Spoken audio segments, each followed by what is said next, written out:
Hello po mga kasisi. Good up. Ay, hapon na po pala. Magandang hapon po. Pasensya na po kayo. Ngayon lang po ako nakapag-vlog. Ngayon lang po naging okay ang aking pakiramdam.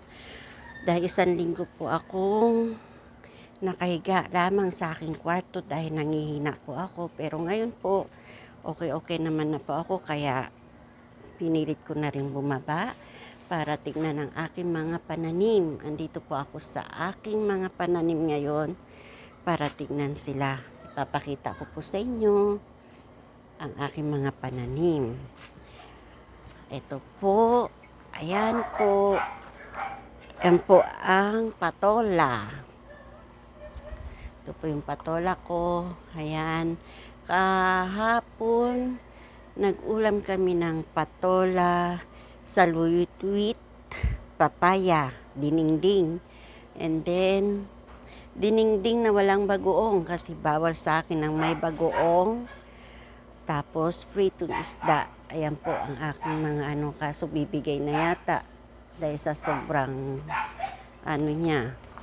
And then, yung papaya ko, hindi pa kasi naayos. Ayan po ang aking patola. Meron na naman akong ma-harvest.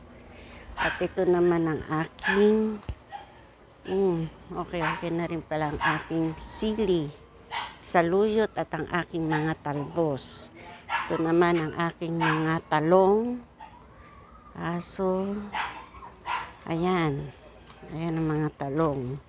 Ngayon, nung dumating si mama ko ay nagtanim siya ng okra. Ayan, okra. Tapos, ayan pa yung patola ko. Ayan.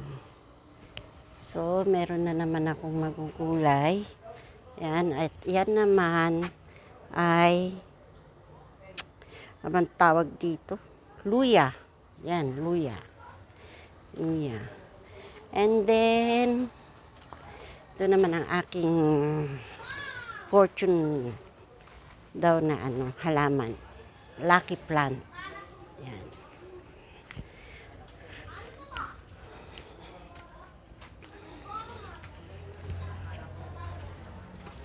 Yan naman ang bininhi ni mama ko na pangalan nito na pechay. Yan.